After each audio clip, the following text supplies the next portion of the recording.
Hello, here from Canberra, the capital town in Australia, just to show you that there is a place in the world where there is no snow and ice, and it's not quite as cold as Chicagoland. My name is Jens Mueller, and I will be working with you on our Global Management Course 647, a course that has run at NIU in the MBA program since 1987. And it is usually a highly ranked course among the customers because we approach in a very practical managerial sense a topic that is quite important, not just for what you currently do for work, but also what you may have as aspirations for the future.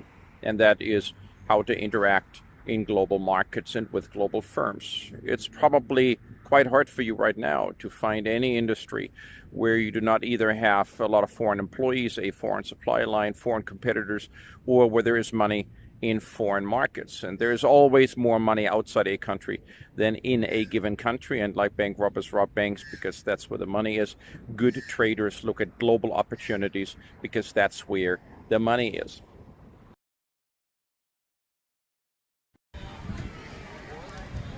Let's talk about trade.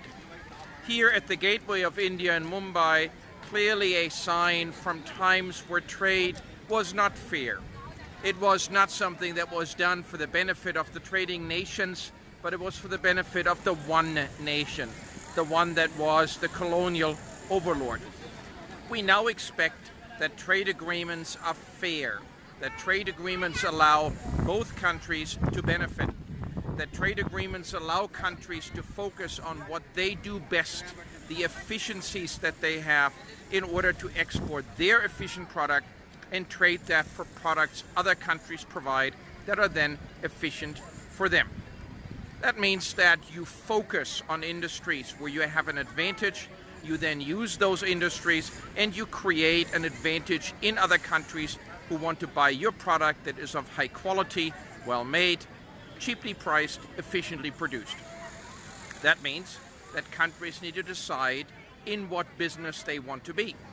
Do they want to be service countries, focusing on intellectual property that moves across borders, professional services? Do they want to produce IT? Do they want to produce machinery? Do they want to build things? Or do they want to be in the business of one specific industry that does quite well? Now, here in India, their main export is people. People that bring home significant amounts of money that they earn. Then come the spices, then comes IT, several specific industries in which India has an advantage. Of course, trading only works if you then purchase from other countries in return goods that they make efficiently. So it does balance out. Trade agreements that are unilateral, trade agreements that are for the benefit of only one nation do not work. So clever trade agreements take into account the needs of more than just one country and therefore are sustainable, lasting, and they do increase the wealth of both or more nations. Whether here in Kathmandu, Nepal, in Chicago, in New Zealand where I live, it is absolutely essential that we are good at global trade. Not only because there will always be some things that we need to source from overseas because we can't efficiently manufacture them, but also because we want to earn money exporting. If you export more than you import, you get fresh money coming into the country. If you export less than you import, then there is a giant sucking sound of money out of the country. You could argue that maybe it's better that we don't trade. We have high walls, bad word, high borders. That makes it hard for trade to pass through, and that way we don't have to worry about money flowing out. But when you look at the wealth of nations, you look at countries that do well, and you look at countries that don't do well. Those who don't trade don't do well.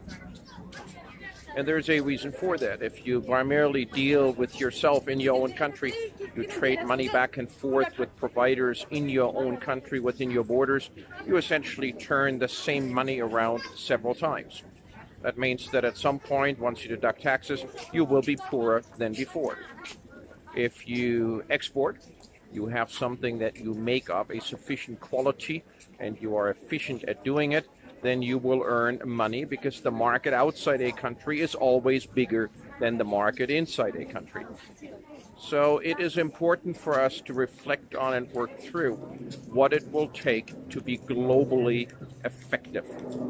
What are the ingredients that make a firm successful overseas? There are some firms that brands that that come from overseas into the US and that are very well in demand, whether that is cars, whether that's electronics, whether that is luxury bags from French companies, whatever it is.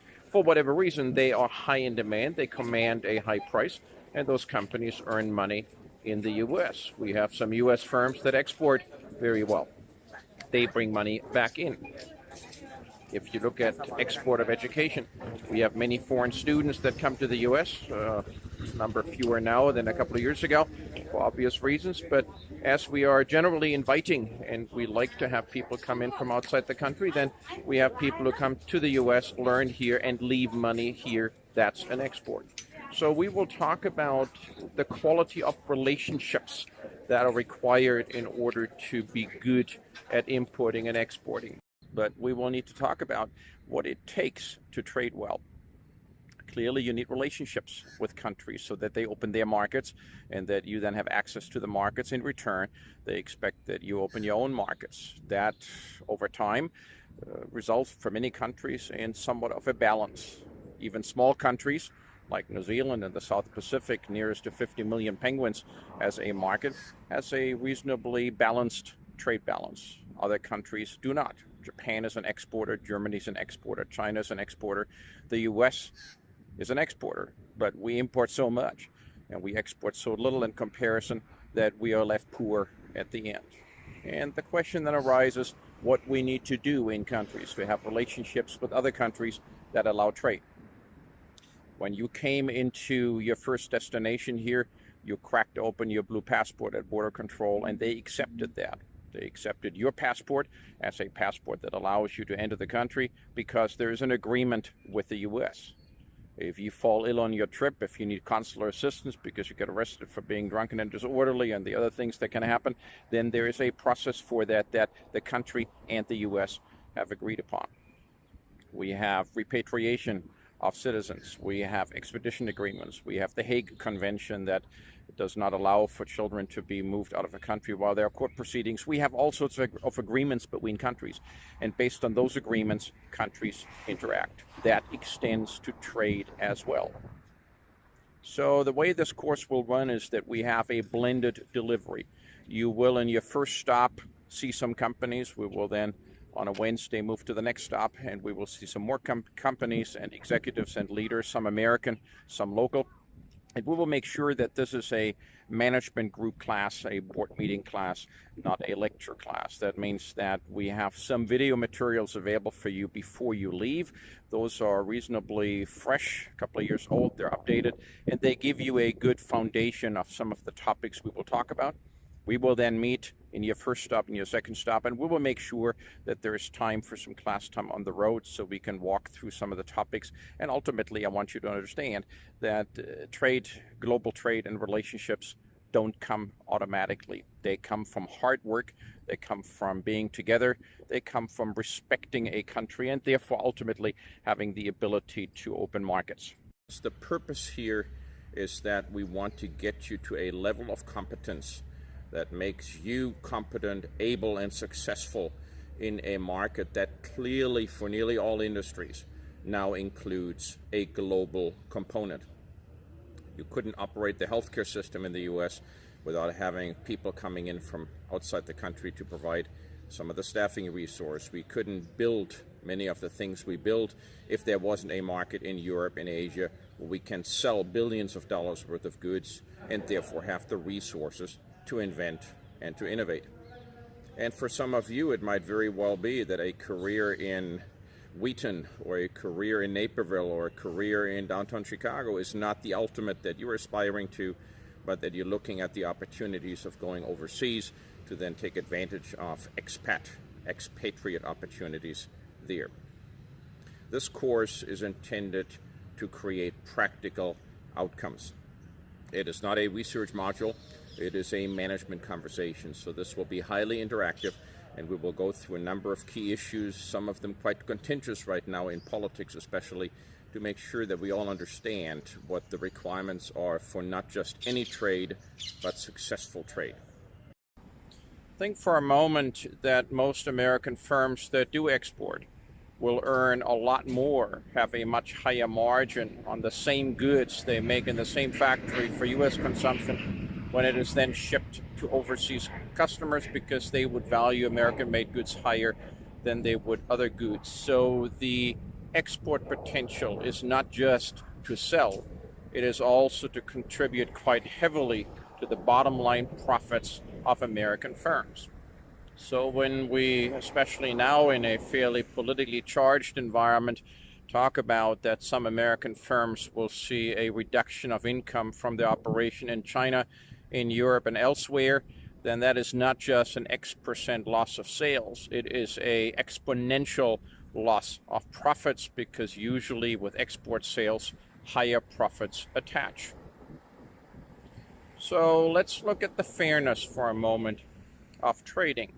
You would have heard about a trade balance. When a country imports as much as it exports, it is in perfect balance. Never happens. But you usually have either a trade surplus, China or Europe have a trade surplus with the US, or you have a trade deficit. That means that you import a lot more and you export a lot less.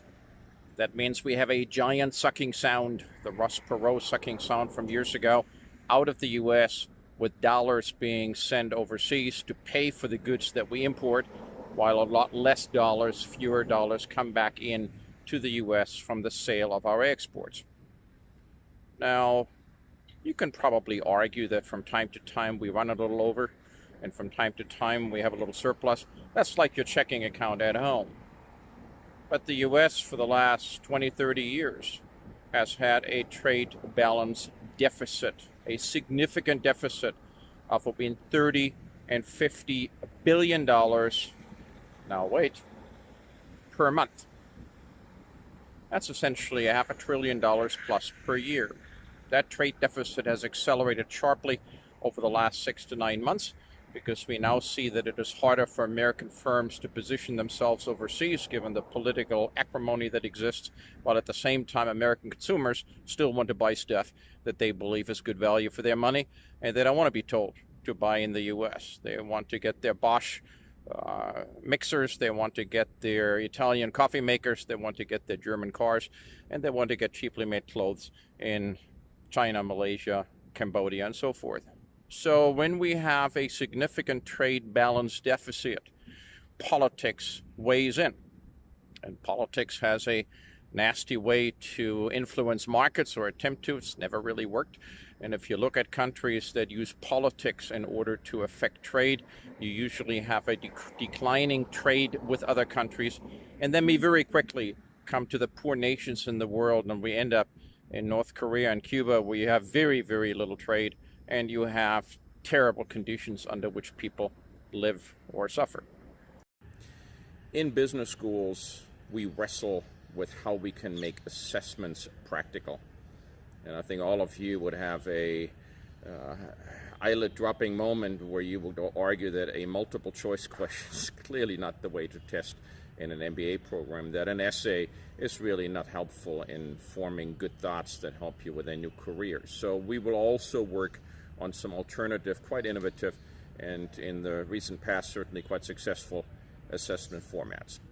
So let's walk through practically how this works. Before this paper starts, we will have a quick video chat with Anne involved and have everybody coming together so we can answer questions, make sure that we're on the same page and we're ready to go. You will then have links to several videos, and those videos will give you some of the key tools that we will need to discuss trade and how trade works for everyone.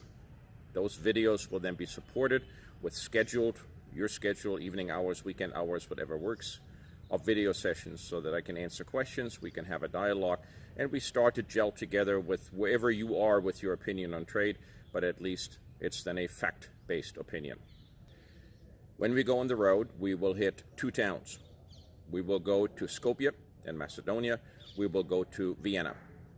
In Skopje, we will not only meet, as we do in Vienna, with industry leaders and CEOs, we will also have classroom sessions at a local university, that gives you the opportunity to then also walk home with not just an MBA, but also the opportunity to show that you have studied overseas. So we have 3 assessments. The first one is that we simulate a hallway discussion with your CEO and board chair. We do this in a special Facebook group that we have for this course, a secret group where only you are members and only you can see what's happening. And I will walk you through in quite detail how we actually do that. We'll do that on the road, usually on that Wednesday or Thursday during the week, and all you need is access to internet and we're ready to go. And we usually do that right before we hit the bar so that we have something to celebrate. The second part is that I want you, when we come to the end of the course, in class, probably on that Friday evening or Saturday, tell me in a quick group presentation whether you would go to country 1 as a U.S. exporting company, if you would go to country 2, or if you would decide to stay in the U.S. with good reasons. And so we will do this in kind of a competitive format, and the groups will compete, and ultimately that will do the grade. And the last assessment is probably the most relevant one. I want you to do a video. 5 minutes should do it. You can do more if you have to, in which you tell me first who you have seen, who you know in your company or elsewhere, who is great as a global leader. And you will be hard-pressed to find any recent CEO appointment at a large firm who does not have a strong global experience and footprint. That means you can then tell me what skills that person has globally that were developed over time. Then you tell me where you are in that same skill spectrum. And I would assume that you're not quite there yet. So we have a gap. And that gap would mean that you have an action plan ready over the next 5 years. And I want you to tell me in detail what you will do to close that gap. So we start with you ranking yourself a 1 if you think Elgin is the center of the universe and you'll never leave Illinois in your whole career, and a 10 that you could smoothly, seamlessly pop up anywhere in the world and do as good as the American business leaders that we would have seen on the trip. Clearly, we're in between the 1 and the 10.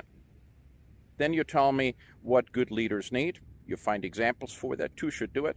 And then I want a detailed plan of what you will do to become a globally effective leader. We will have a quick video discussion, and usually sets that up about a week or 2 before we go on the trip so we can chat. And then we end up with a week or so, 10 days, that gives you a chance to go through the videos. Then we'll meet, and then we'll work on the road through the various topics. I look forward to seeing you soon. And if you have any questions, I will blend in a way to contact me. Absolutely feel free to do that. Safe travels. I'll see you soon.